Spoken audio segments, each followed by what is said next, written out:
Where the shakeups will come in this week in November, a couple of rivalry games and perhaps a proving ground or two. This is the College Game Day podcast for Friday, November 11th. Rece Davis, Pete Thamel, and Bill Connelly here once again to make only wrong predictions. All of us are well under 500 for the season, all embarrassed by our overanalyzation of making picks against the spread. Go balls. Yeah. Pete, the one thing I did notice, though, as you and I spent a lot of time on Wednesday talking about the playoff rankings and potential implications, our good friend Bill Connelly, who I love his work, and I always read his pieces on ESPN.com with great interest. And I started, in the spirit of conspiracy theories, I started thinking, wait a minute, Bill Connelly, initials BC, his formula, SP plus S, BCS Bill wants to go away from the selection committee and human judgment and put our future back in the hands of computers. So Bill Connelly, it's my duty to put you on the spot here. Were you a big proponent of the BCS when the BCS was here and we actually did this and used a formula to pick who competed for champions? Yeah, I mean, I always said the BCS's biggest problem was it could only fit two teams on the field. Everybody hated it because there were more than two deserving teams half the time, and they only picked two of them. And the formula, it always drove me crazy because every time the formula kind of disagreed with conventional wisdom, they changed the formula. Which is a problem, and we tried to make the formula more like humans, basically, and that's never the way to go about it. But I did find it kind of, I was mad. I put out a piece on Tuesday morning. Basically, I was jokingly calling it the formula with kind of using SP plus and resume ratings and all this other stuff, poll averages, to kind of come up with a new BCS formula, and I called it the formula. And it actually agreed, like the top 9 with the CFP rankings that night. But it was right there. BCS was right there. Bill Connelly's system was right there to be used for this formula. That's disappointing. I whiffed. Like 3 different people on Twitter were like, "Hey, you should have called it this." Like, I know. Where were you yesterday? That's a great idea, and I don't want to go down the BCS rabbit hole, but I read that you wrote that in the column, and it's something that I've felt and said for years. The BCS wasn't nearly as bad as everyone thought, but it undermined its own credibility over the years by doing exactly what you said, because that was a tacit admission that, well, this formula is not good enough. And we got it wrong. Really what they should have done is said, this is the best formula we can possibly do. And that's what it said. And, but anyway. Remember the Harris poll? I do remember the Harris poll. Harris poll's a little dicey. So I look forward to the sequel of Life to the BCS, or Resurrection of the BCS. That's right. The Bill Connelly system story, playing off the famous Death of the BCS from probably 15 years ago. So I'm sure that would be a bestseller amongst the Connelly family. No, it was interesting to see. Like the top 9, they got it right. I thought maybe they'd still have Tennessee over TCU. I thought they'd have LSU a little higher than I felt they should have been, since LSU still has 2 losses. But the top 9 matched up with the formula. Really, the only teams they disagreed on, they still like Clemson way more than like math or my eyeballs do, in putting them 10th there. And then they therefore also like Notre Dame more now. But it was this was a good performance, I thought, by the committee, and I can kind of back that up with math. Yeah. Do you think that once we expand the playoff to 12 teams, that these formulas, I mean, by definition, half the field's going to be set by just winning conference championships. Yeah. Will the formulas become more or less important in terms of factors on which they will rely to rank them once they get into that system? Yeah, it'll be really interesting because, I mean, you can say that the stakes are lower now when you're picking 12 teams as opposed to 4, but picking 4 has been pretty easy so far. I mean, obviously there have been some disagreements. There were disagreements in 14. I threw a fit about Cincinnati not getting taken more seriously in 2020 because we had just seen what Notre Dame could do against other playoff teams with their healthy quarterbacks. But, generally speaking, I didn't really disagree with any of the 32 teams they've picked so far. You go down to 12, though, and you're determining some kind of blurry resumes. You're determining who gets buys. You're determining who gets home field. You're determining a lot more things than just here are the 4 teams. And that's that does offer the possibility for more disagreement or more weird picks or whatever. And I'm curious how that plays out. I don't think, and this is just my sense of it, and a lot of this will be determined by what the appetite is among the leadership structure in college football for the continuation of bowl games and where they want those to rank, meaning the broader picture of bowl games. But I think one of the things that's going to happen is that the 4 teams at the top will be very happy to get a bye and very unhappy that they don't have a home game on campus. And because of that, I don't know that it will be that long before it goes to 16 to make sure that the teams at the top all at least get one of those home playoff games. I know the calendar's a challenge and all of that kind of thing, but that's going to be a little irritating, I think, for some of the programs that you win your conference, you get a bye. Yeah. That's great. We love that.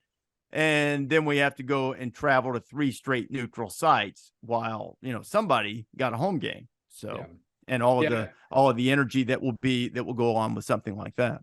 Yeah, I'm not going to complain if we go to 16 just because it doesn't change the number of rounds or anything like that. And, those home atmospheres are the most fun part to me. Like looking at possibilities, if we had a 12-teamer this year, things like Ole Miss playing at Michigan is on the table. That would just be neat. Things to just haven't happened in college football before.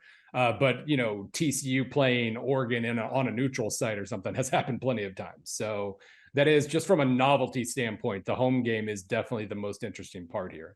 Do you have numbers off the top of your? Go ahead. This is like $1 billion entertainment business, right? And I don't think people are sick of the playoff or people who stop watching playoff or anything like that. And I do think we've shaken out of the predictability doldrums a little bit this year, especially with Alabama and Clemson on the outside looking in, which is just generally good for like a healthy, vibrant coast to coast sport. But like, I think that the thing I'm most excited about when we go to 12, and I hope the Rose Bowl doesn't get in the way and we actually go in 2024 instead of 2026, but there's still some golf left to play here the next few weeks between the mighty commissioners to get that home and not 3-putt, which it's a group that's 3-putted a lot. Is just all the new and the different and the things to be excited about, like Ole Miss going to Michigan is a wonderful example of that. But I just think every year there'll just be this completely dynamic, unexpected, cool, like Camp Randall hosting a December playoff game amid, crazed snow like that, if Wisconsin is sort of, and they've kind of been, when you project it back, a pretty sneaky, consistent top 12-ish team. Every year there's just going to be some sort of new. And look, we're not going to have UMBC and Florida Gulf Coast, like those types of outliers come in. But what we are going to have, which I think is going to make this playoff great, is just places that aren't conventional powers getting their moments, like Wake Forest, maybe, last year, for example. I don't have the numbers in front of me, but like that type of a place hosting a playoff game, that would be pretty neat. Say NC State grinds its way up and they've done a really nice job bouncing back this year and they're in the playoff. What a moment that would be for that campus. So we're, the sort of best part of the high end of the sport. You just don't get some .com bowl game and like a cool pullover in a video game system, right? You give the campus a moment. You give your students a moment to share. Like I think that's a pretty neat part of this. And in a real role reversal here, while Pete espouses all of the wonderful things that's going to happen, I'll point out that, because staying at 4, we would never get anything new in the playoff just by the normal cyclical nature of the sport. I mean, there's no way that, I don't know, TCU and Tennessee could be in the playoff this year under a 4-team format. We have to expand to make sure, that an Oregon team that lost by 46 points, that they couldn't be in a 4-team playoff, we're going to have to expand, So I'm just saying. I already said I hated Christmas the last episode. I mean, what do you want? I'm for it. I'm for the expansion. But I just want to be on record as saying it comes with a cost. And this notion that people got all crazed about, that as long as it was 4 teams, it would forever be Alabama and Clemson, was ridiculous. It just happened to coincide with the greatest dynasty in the history of the sport, and one that, is pretty good, and at least challenged that dynasty and kept it from being even greater than it already was, really, with the 2 championships that Clemson was able to win. But yeah, anyway. I feel like we've maybe overstated a little bit. Like one of the talking points, especially for expanding to 12, was just that, once those first rounds, including Ohio State and Clemson and Alabama and whatnot, it really suddenly it changed recruiting, and the players were only wanting to go to those schools, and it hurt recruiting. And there's some, like the West Coast, certainly a lot more players started drifting east around that time. So there's probably some value in that. But at the same time, like Georgia had only made one playoff and I don't even think they had made that playoff yet when they started completely dominating in recruiting. I think we maybe have overstated a little bit of that. And a lot of this is just the cycles of, we always have dominant programs that, Alabama's consistent dominance means the names haven't changed quite as much as we're used to, but we've always had dominant programs and we still will. But I don't see this hurting recruiting by any means. The recruiting thing, I mean, who's really beating Ohio State? Right. And, in Alabama and Georgia, even under any system. And the West Coast chapter of it, and after this, I'll get us to the picks. The West Coast chapter is more about interest and atmosphere in the stadiums as much as anything. And hires. And hires, just some uninspiring hires out west too, I think. Maybe so, but I mean, CJ, I keep going back to the CJ Stroud quote. Why would I want to go play in half-empty stadiums when I'm playing in front of 100,000 every week? And people really, really care in Columbus, Ohio, in a way that there are very few outposts in the West where their level of caring even approximates touching the hem of the garment of the way they care in Columbus, Ohio. Well, Bryce Young, Jaden Daniels is a great example, right? Saturday night, game of the year, top 5, finish of the year, top 5, and they're showing like Little League highlights of those two dueling against each other in Southern California, at least, talking about, when they did that. Bryce Young obviously was committed to Clay Helton, and quite frankly, he and his family made a great decision to not subject themselves to the inevitable decline there and go play for the, Bama machine. And Jaden Daniels was a really highly regarded recruit, and chose Arizona State, and made a great decision for his career to scoot out of there and, get off that sinking ship to go to LSU. And he's clearly, developed a lot more in his year there than he did his first 3 years, quite frankly, in Tempe. But what's the signal if you're the best freshman in high school right now at Bosco or at Mater Dei or at Rancho Santa Margarita or one of these powerhouses that, produce quarterbacks at a high clip? Well, boy, that looked pretty fun in Tiger Stadium the other night. Bryce, it's just, it becomes a little bit of a self-fulfilling prophecy from a recruiting standpoint out west. Yeah. But the good news is that there is a bit of a resurgence. Oregon certainly is always a fun place to play. If Washington can keep it going, that historically has been a raucous atmosphere. And, we know how things are in LA. If SC wins, it's going to be really, really attractive to play there. So these things too can be cyclical, but I do think it's a hurdle to overcome, even for good programs, because the level of intensity in the SEC, at Ohio State, even at Clemson, is a little bit different than perhaps what you see other places. Many days to delve into that during the off bird's season. eye view of it, Rece, next week, perhaps, if the schedule falls right. Yeah, maybe so. See UCLA in next the week. 2-1-3. See how it goes. Taylor, let's make some picks and let's see if we can do it right this time.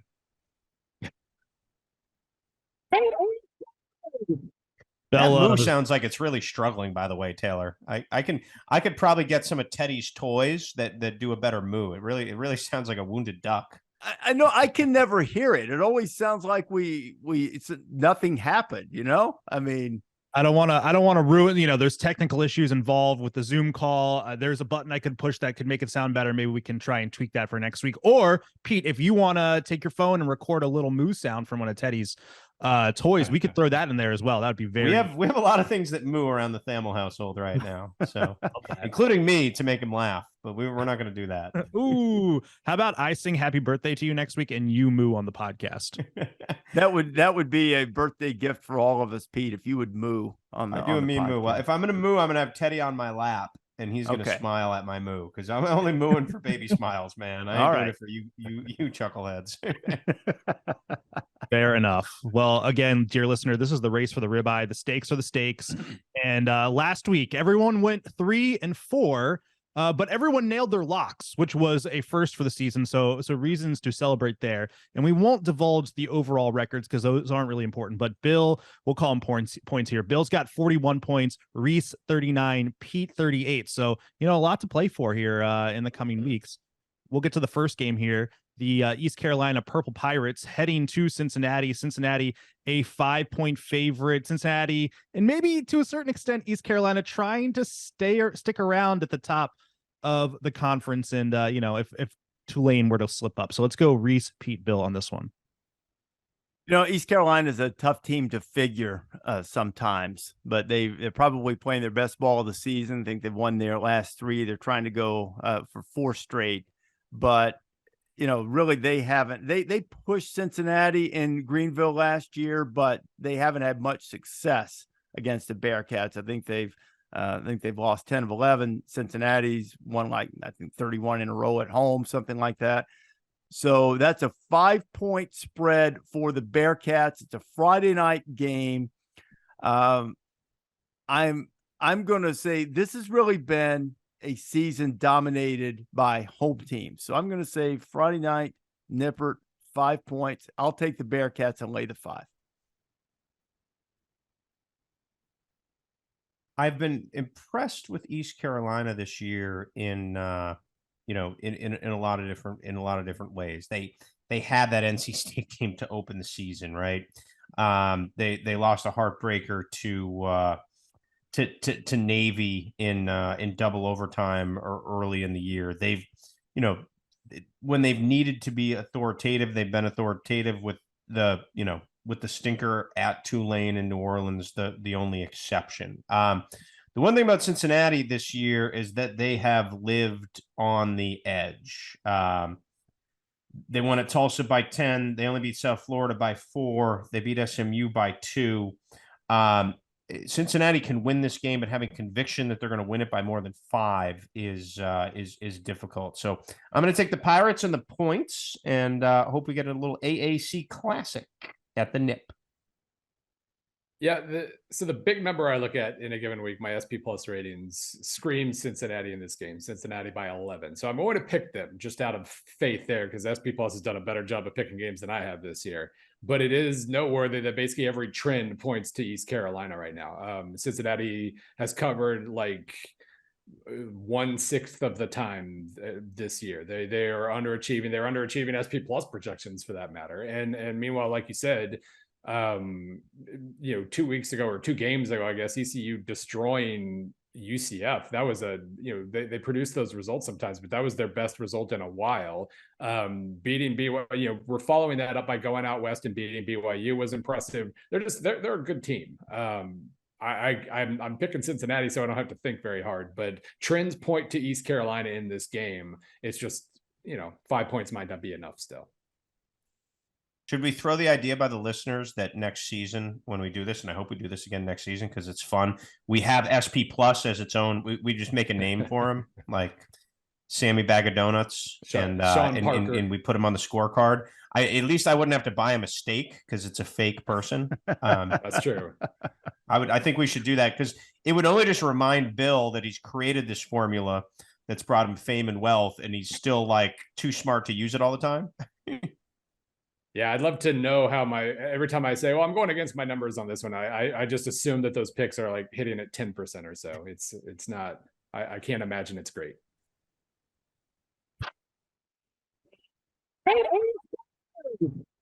This might be my favorite game of the week here because the Big Ten West is in complete chaos. Purdue is heading to Illinois. Illinois is 6.5-point favorite. Illinois' Big Ten West lead is down to 1 point. A whole bunch of 3-3 teams, including Purdue. Let's go Pete, Bill, Rece on this one. So I just think Purdue's falling apart. Yeah. Like there's just no other way to say it. Like to have faith and conviction in Purdue with the way they've played recently just it makes me a little bit I don't think Illinois is some rollicking juggernaut right now, but to me my faith in Purdue has been shaken. So I'm gonna take Burt in just the fact that the way they play and who they are, creates some steadiness and some consistency. And Michigan State was a bad matchup for them. I don't see Purdue in that same way. I think they can set the tone and bring the armbar. So I'm taking the line.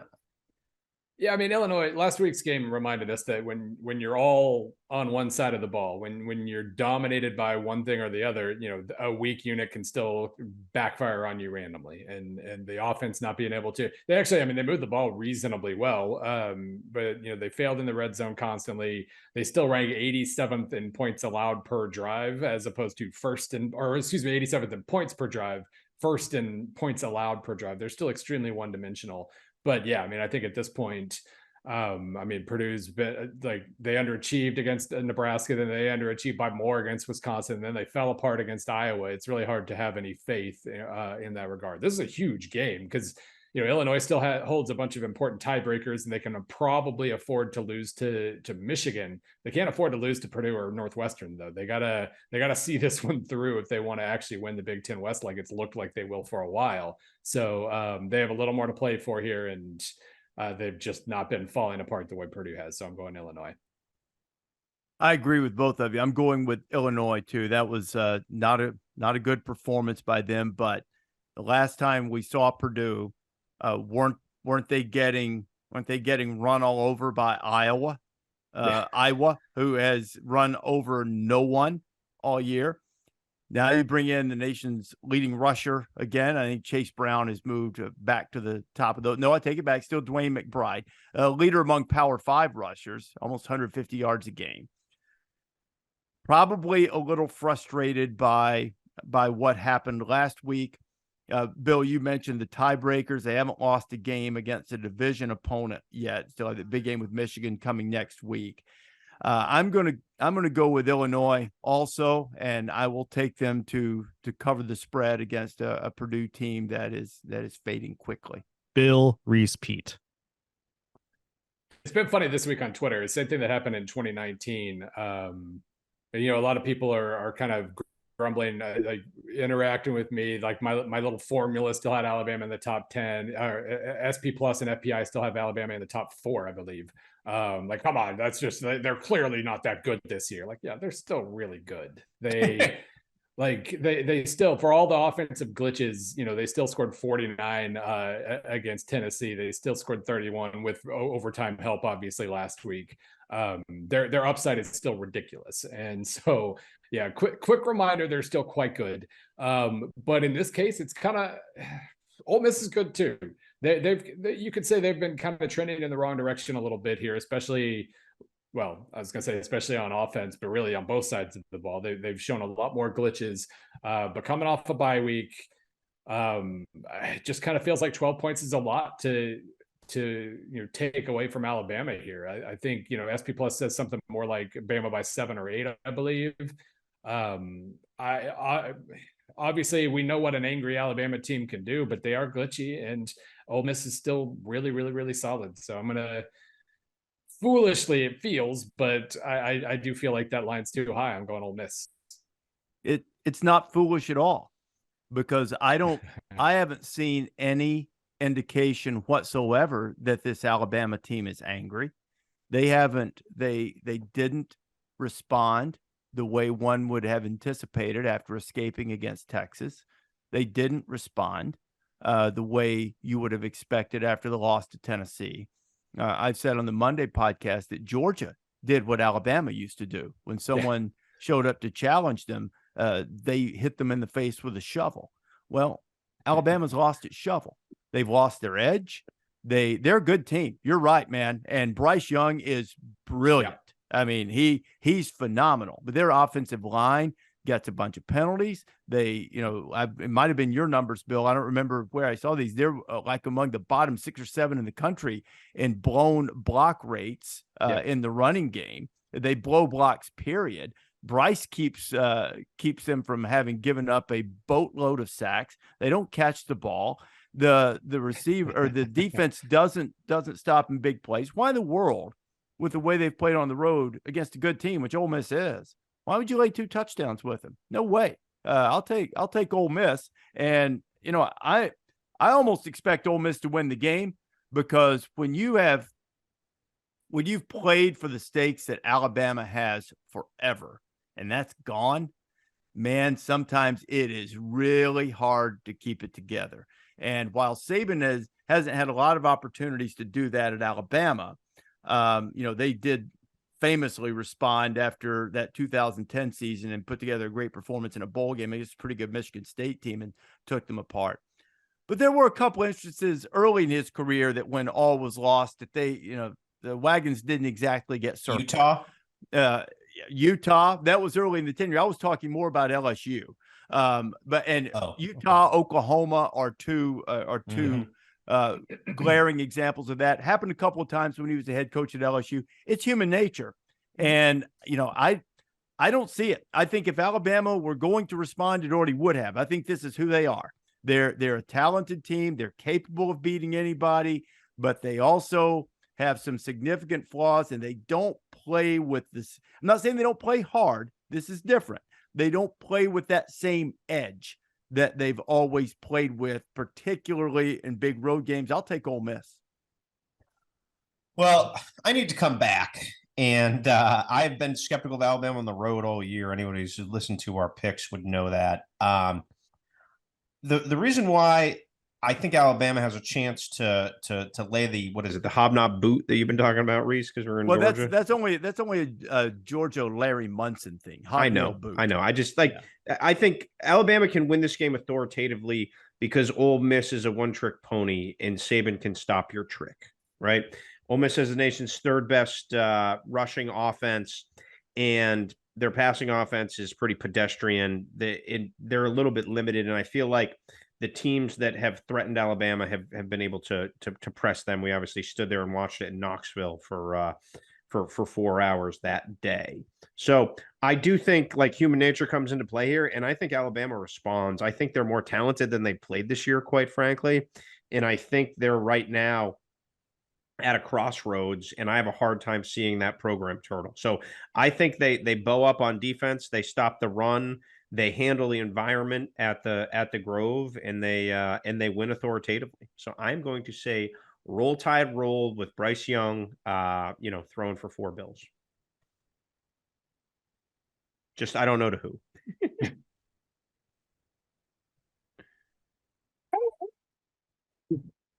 Some more action atop the American. UCF headed to undefeated Tulane. Tulane a 2-point favorite. Let's go Rece, Pete, Bill. Yeah, undefeated Tulane in conference play. They do have the one non-conference loss. And Willie Fritz is one of the biggest turnarounds of the season. It was certainly on the list for College GameDay to visit. They've employed a lot of diverse offensive weapons that will be hard for UCF to handle. Bill mentioned the East Carolina UCF game a pick or two back, which scares me on this, but man, oh man, first, John Rice Plumlee is having a great year since Mikey Keene has been playing. I mean, they've really moved the ball again, had a big win over Cincinnati. I've gotten in trouble waiting on this Willie Fritz Tulane ride with Michael Pratt and Spears and all of those offensive guys to come to an end. I've gotten in trouble doing that a couple of times, but I'm going to take UCF on the road. I think the Knights will go in and get the victory.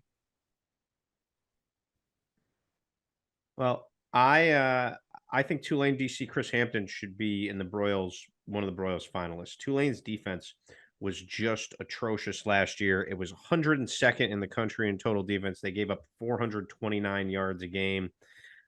This year, I believe they are 16th in the country in in total defense, 307 yards a game. That is a 100-yard clip less. It has been one of the most distinct unit turnarounds that we've seen in the sport this year.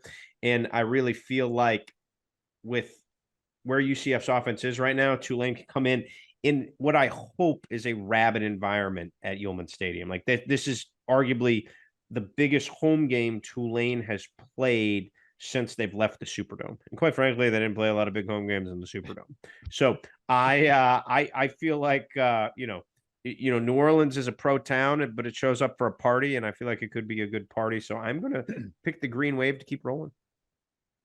Yeah, this is a tough one just because both teams are among the best overachievers this season, both in terms of covering the spread and also in terms of SP plus projections, everything else. They both overachieve just about every single week. So I always search for trends in that regard. There's no trend here. So I guess I'm just going to go with the fact that I do think UCF's still a hair better, just a little more reliable on offense. The defense really has the Tulane defense. I love that Fritz, Hampton, he was the DC last year, and they were dreadful in every possible way. They fell apart defensively. Fritz didn't fire. Fritz didn't panic. He just, they went about their business a second year, and everything's come together nicely. Almost nobody gives up fewer big plays. They just do a nice job of containing everything, and that's obviously going to be important against UCF and the number of different big play weapons they have. But I guess, like for a game this tight, if you're picking, I still just think UCF's a little bit better. And obviously, you pick them +2, you're also probably picking them on the money line in that kind of situation too. So I guess I'm going UCF. Go Wave. I love that story, but I guess UCF's better.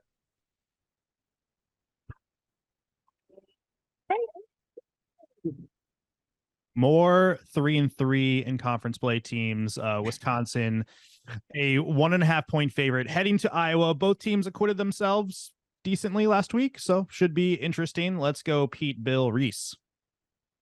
Do you have the over-under handy, Taylor? Because I would think it starts with a 3. Let me check on that. Yeah, it was 36 as of Monday.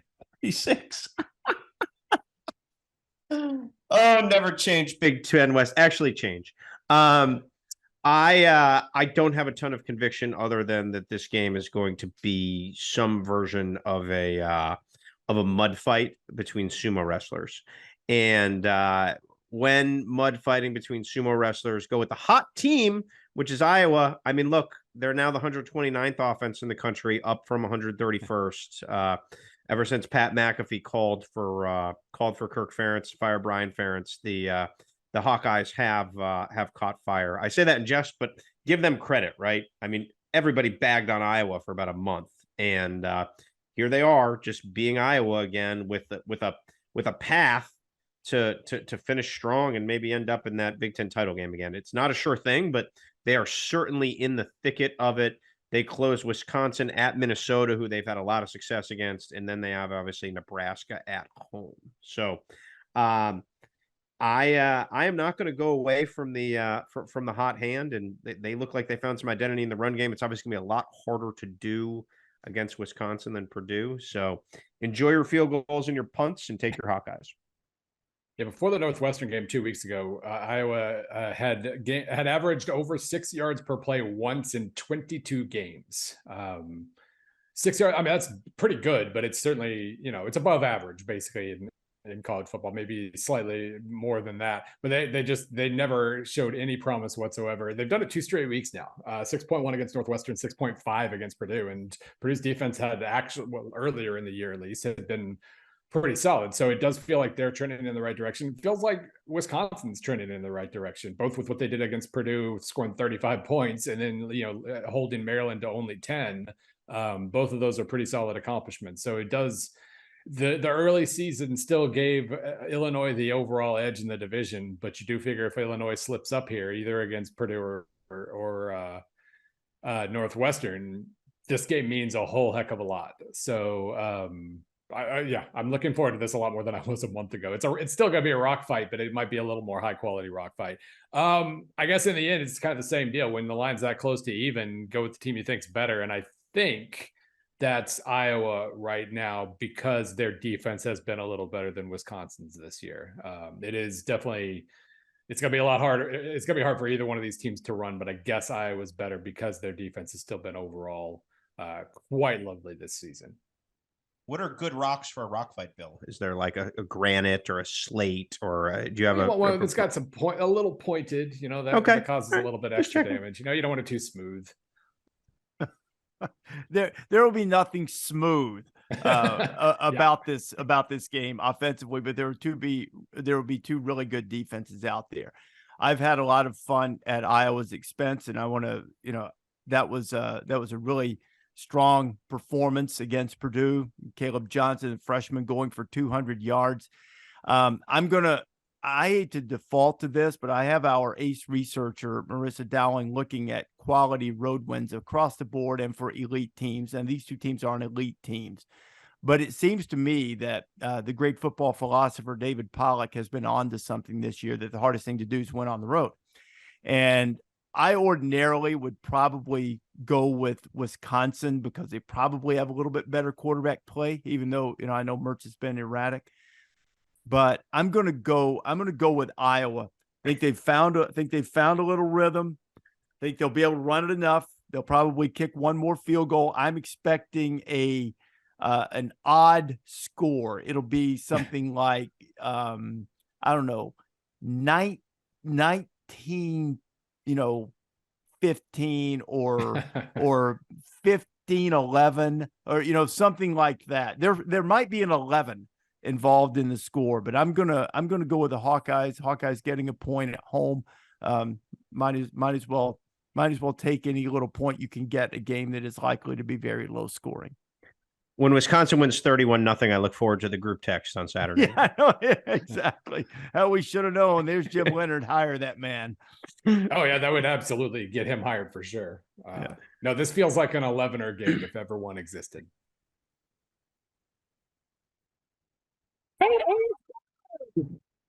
Rivalry game. Kalen DeBoer's Washington Huskies headed to Eugene to face the Oregon Ducks. Oregon, a 13.5-point favorite. Let's go Bill, Rece, Pete. I really hope this game's awesome. Awesome Washington Oregon games are really, really high up there. And it's in, obviously in Eugene, there's going to be a good atmosphere. It's a huge game for Oregon for many different reasons. And, transfer quarterbacks galore here. Two quarterbacks who really, really weren't all that great the last time we saw them going out west and putting up huge numbers. So I have high hopes for this game. I also have high hopes that it's going to be closer than 13.5. I mean, Oregon's clearly the better team here.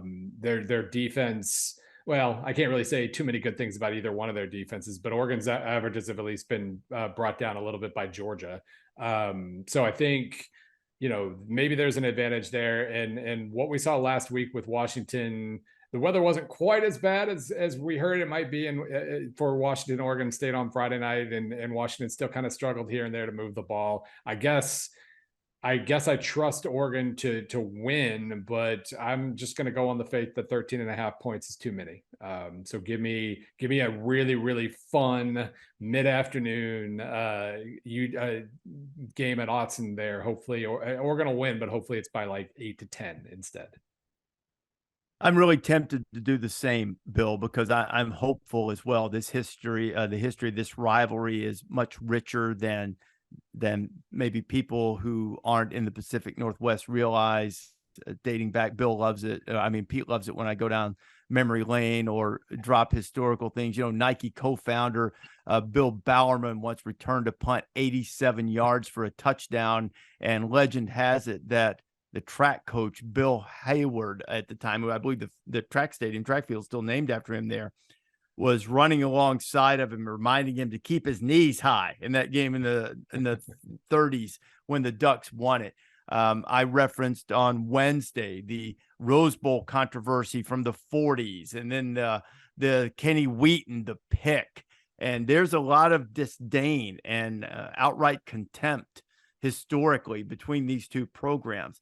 And Washington comes in with the nation's leading passer and Michael Penix. But that atmosphere and the way Bo Nix is playing, and I think there's probably a little more oomph on the Oregon defense to allow them to be able to get out to a lead. I'm scared to death of the back door on this Yeah. one, with Oregon being up 17 late, game well in hand, and Penix throwing a touchdown pass to make the final score, 42-31 instead, or something like that. But I think Oregon's the better team, and probably by a pretty significant margin. So I'm going to go with the Ducks to cover, but I have a lot of trepidation about that being closer than the 13.5. Rece went back so far. I thought he was going to start talking about the Oregon Trail when people would go to the game, but they'd get cholera or dysentery or typhoid, and your what is analog it that computer would be like What is it that they say? There's something I learned a new phrase. We were up there earlier this season. I need someone to remind me of it. It's something about the really tough people or something. The adventurers are the ones who stayed, when they went on the Oregon Trail. Some stopped at certain places, but it's only the real adventuresome spirits who kept on going and wound up in Oregon. I've got to get that phrase from my good friends. The Oregon pass defense has shown signs of typhoid at times this year too. So I'm gonna go bad, simple, non-analytical math on you and say that the Washington pass offense, which is number 1 in the country. And I don't know what metric we want to use about Oregon's defense and secondary. And I know they have Christian Gonzalez, who I like a lot, but there's just a lot of numbers that defense has given up. So I think it's a bit of a shootout here, and I think Washington hangs around, and I think they cover easily. And it wouldn't surprise me if there were some folks in Phil Knight's suite feel a little uptight in the fourth quarter in this one.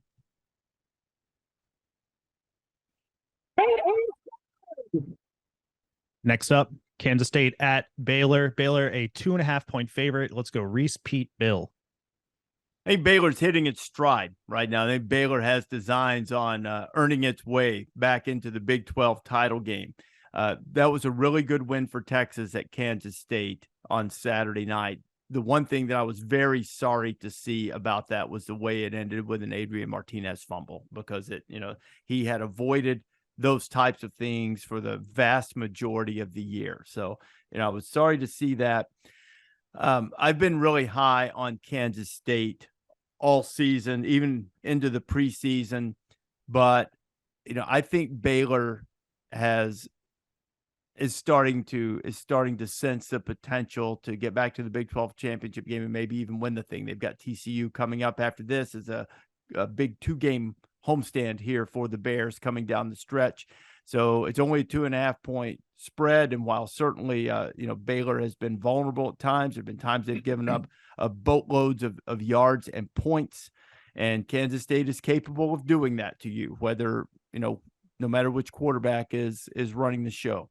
But I'm going to go with the Bears and say that they win that and set up another showdown in the Big 12 with TCU next week.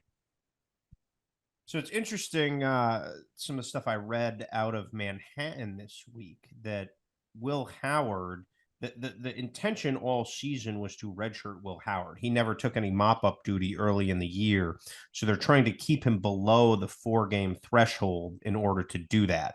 Will Howard has played in both the Oklahoma State game and the TCU game, and so I think that Adrian Martinez is going to start for Kansas State, and it appears, if you kind of read between the lines of Chris Kleiman's comments this week, that they're going to keep Will Howard on ice unless it's very necessary in order to preserve that red shirt. He's obviously listed as a junior, but would have the COVID year, I believe. So he's got some time, and quite frankly, he's put on performances that make you a believer that he could be really a steady signal caller of the future for Kansas State. So that said, it's going to be Adrian Martinez's show in Waco on Saturday night, which is interesting. These are sort of two similar like DNA teams to me. There's just an undercurrent of great coaching, really good toughness that goes along with them, and I just think that Baylor, and give Dave Aranda a lot of credit, right? They lose back-to-back games to Oklahoma State. They lose at West Virginia, and they've just kind of started pounding the rock back and figuring out a way to go back. They win two road games. So I feel like they carry that momentum going. They've got an identity going, and they can figure out a way to wriggle out another win here. Yeah, at this point, I can't really figure out Kansas State. They've maybe defensively, especially, they've started to underachieve a little bit, but in the middle of this little string of underachievement, they beat Oklahoma State 48-0, which completely blows out any sort of trends that you can possibly find. But while I can't quite figure out what Kansas State's capable of, 3 games isn't a big sample, but it sure seems like we know what Baylor's capable of now. They've responded beautifully to that West Virginia loss, or the back-to-back, the OSU and West Virginia losses. They seem to have some sort of kind of reassessment period. Their defense, their offense started picking things up even against West Virginia, and now their defense has been doing a little bit better as well. So I think, just from a pure trust standpoint, I think I trust Baylor a little bit more. This is the first opportunity, by the way. I've been going straight with my numbers so far, but I'm actually going to go against them. They have Baylor by 1.7, so a little bit on the Kansas State side. That's a really small gap. So I'm gonna push it the other way and say Baylor wins by 3, 4, 5, 6, something like that. That seems a little more reliable to me.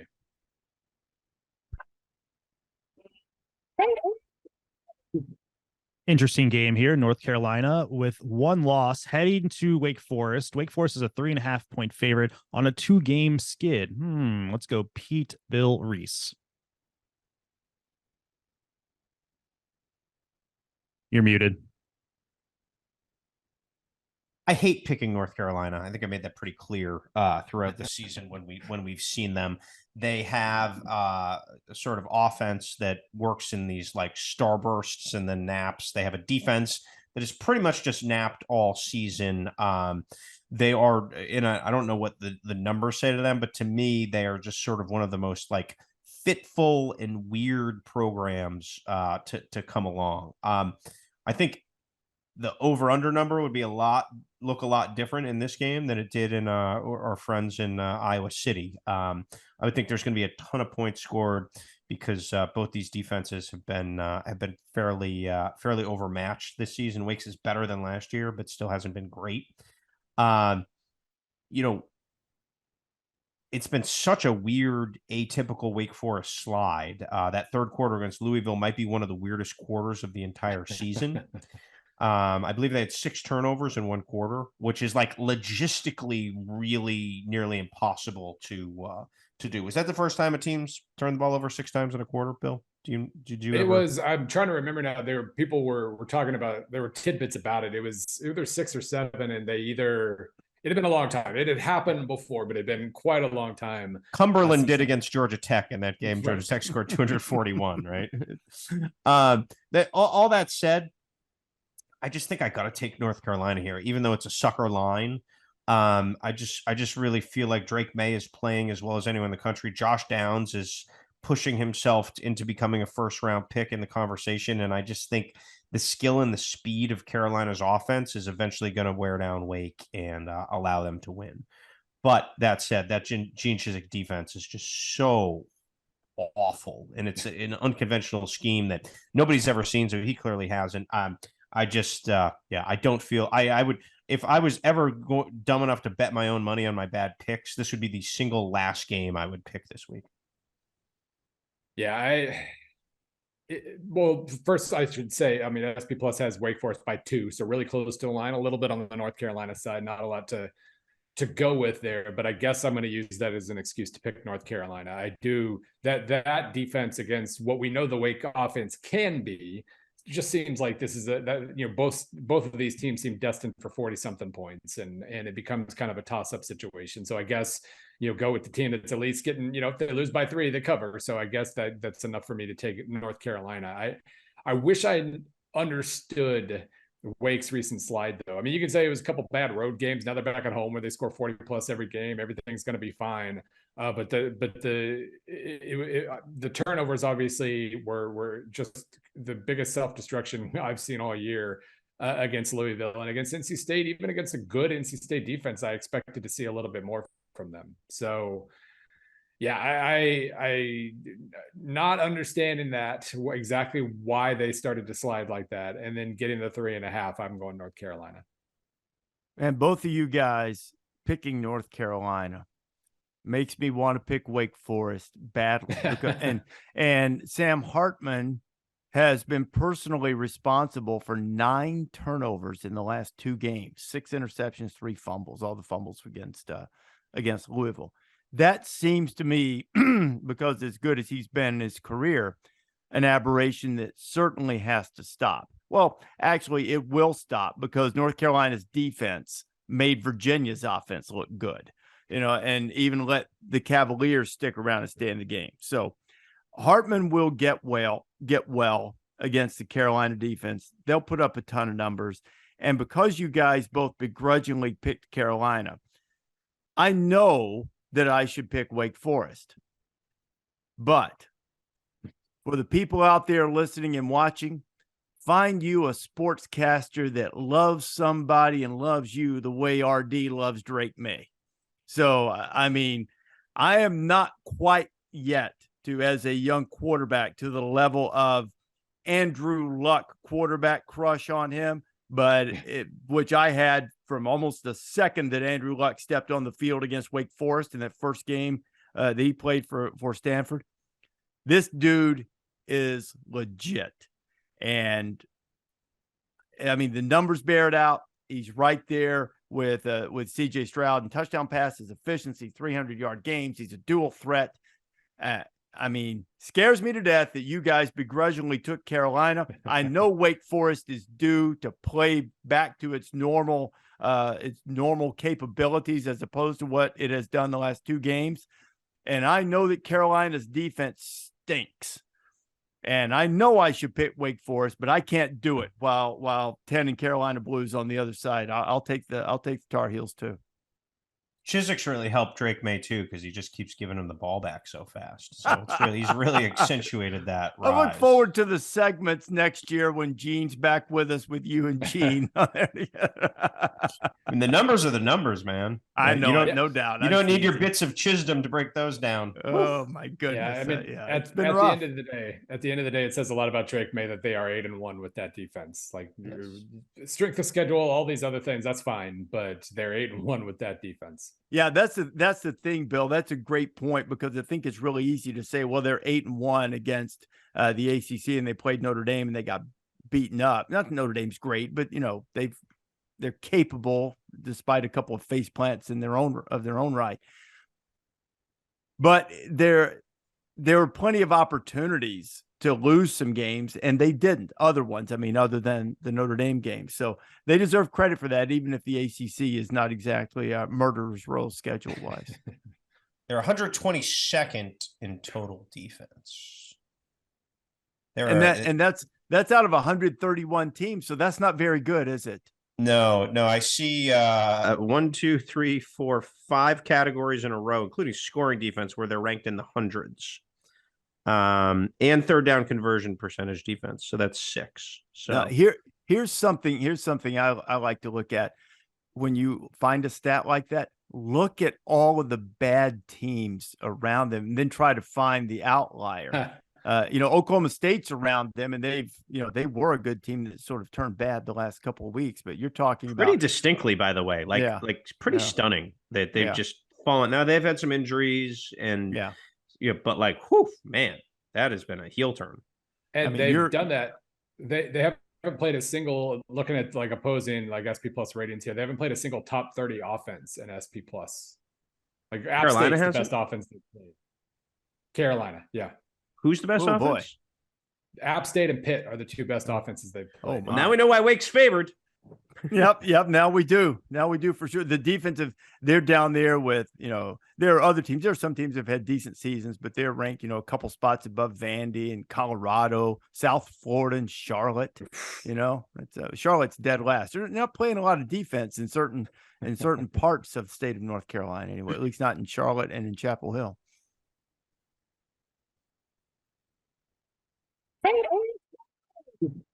Last game on the board before we get to your locks, it is the Ting and your Tang game.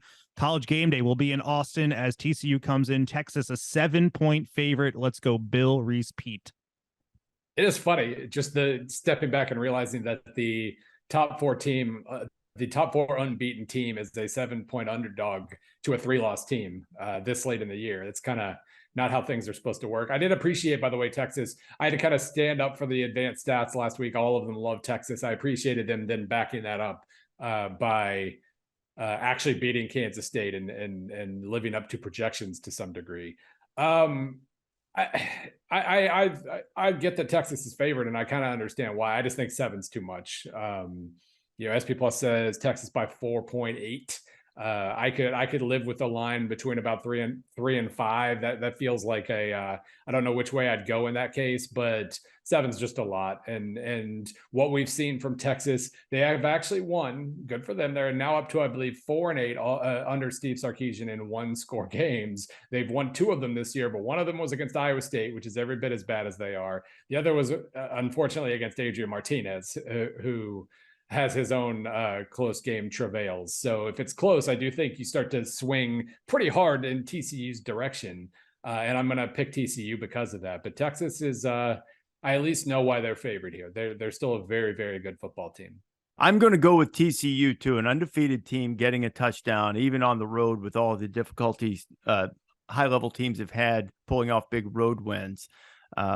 Which has been a theme for some of my picks today. But if I'm going to get a touchdown with that offense, with a group that believes, with a group that still carries the disdain for the burnt orange on the other side, which they always do, I'm going to take it.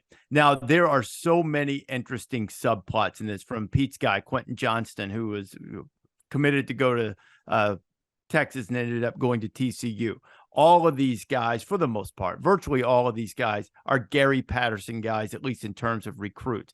Patterson now special assistant to the head coach, or whatever his title is, sort of working behind the scenes and in preparation for Texas, the school that he pretty much, had disdain for as one of the little guys over the years.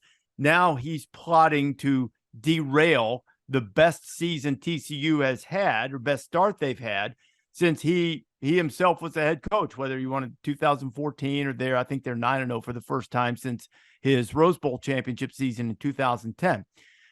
I'm sure he still has great affinity for the players that he recruited, but he's a feisty, competitive guy. And I'm sure that while he always burns the midnight oil, I'm sure he has had plenty of ideas to share with the Texas defensive on the field staff this week that might help them.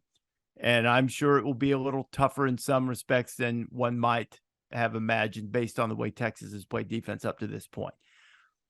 But I'm going to go with this veteran proven group, this good offensive line, Kendre Miller doing things on the ground. Duggan has been terrific. Duggan is a guy who's beaten Texas before, largely because of his running ability in a game a few years ago when he was early in his career. Johnston, if he's healthy and full go, which has been a question at times this season, motivated. Barber, Davis, all the guys who've made plays for them over the years. I'm not going to give away a touchdown against those guys until I actually see them not come through and win a game in the clutch. So I'm going to give me TCU, and thank you very much for the touchdown.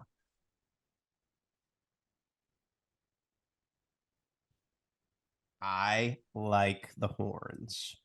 I like the Horns basically because there's no earthly reason they should be a touchdown favorite in this game. I think people know this podcast who've been, listening know that I love Bijan Robinson.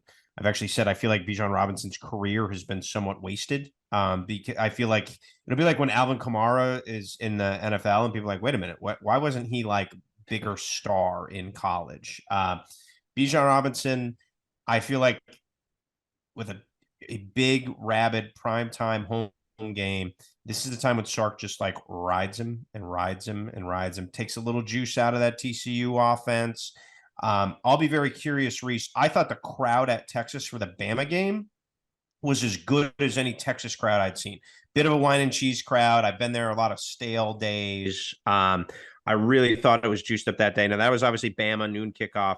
I hope the environment is as rabid for TCU. The Texas fan base, this may shock you, is not a fan base that probably embraces being a spoiler, right? Like they think you should sing the Eyes of Texas properly and apologize when you don't. And there's a high opinion of themselves that doesn't match a recent winning percentage. That said, I feel like they'll be dialed in at home. The one thing that gives me concern is even when Texas has won, other than the Oklahoma game this year, they really haven't won that impressively. But I just feel like this is one of those goofy lines where Coach Corso would say, somebody knows something. So I'm going to go with that somebody, and I'm going to ride Bijan here. All right, fellas, let's hear your locks. And let's start with Bill, because Bill came on crowing about how he did some research instead of just doing it right this second. So I want to hear it from him. Yeah, the research did not pay off at all. I always start by looking at, which games does SP Plus disagree the most, but it's like, Pitt, Virginia over 41. I don't trust that at all. I don't trust Minnesota versus Northwestern by minus 17.5, because I don't trust Minnesota to ever really, like, once they're up 17, they're fine just sitting on a lead. I don't like that one very much. The one I found that I can kind of trust the most, I think, is Notre Dame minus 17 against Navy.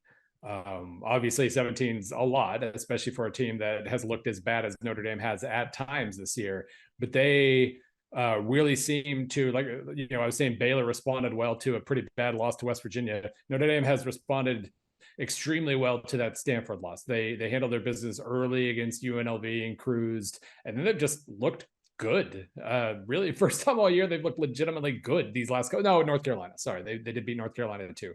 But they seem to have found a different altitude. Navy's been kind of a weird team. They've exceeded expectations or projections here and there, but just there's no reason to trust them a whole lot. So I think Notre Dame ends up winning this one by 20, 24, 27, something like that, and covering minus 17. Let's go Rece next. Okay, so I just texted in and just saw the text. My lock is something I really haven't done this year. There's no doubt about who's going to win the game in my lock. The doubt is the number.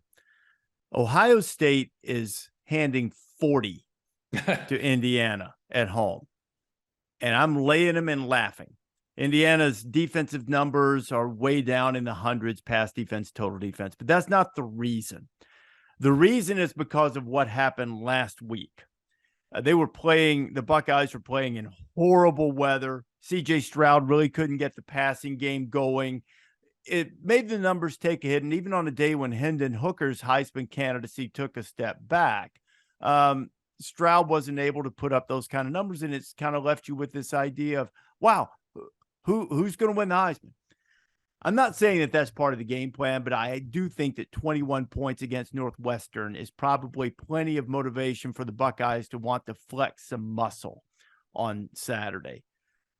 I think Ohio State lays minimum of 56 on the board and maybe more against Indiana to make a statement about, their offensive prowess as they come down the stretch here. So, in a rare, dangerous thing that no real gambler would ever recommend, my lock is that the Buckeyes cover 40 against Indiana. All right. I had two that I was toggling between, and I am going to take Florida State minus 6.5 at Syracuse on Saturday night. I feel like the Syracuse free fall. Garrett Schrader's status is unknown for that game.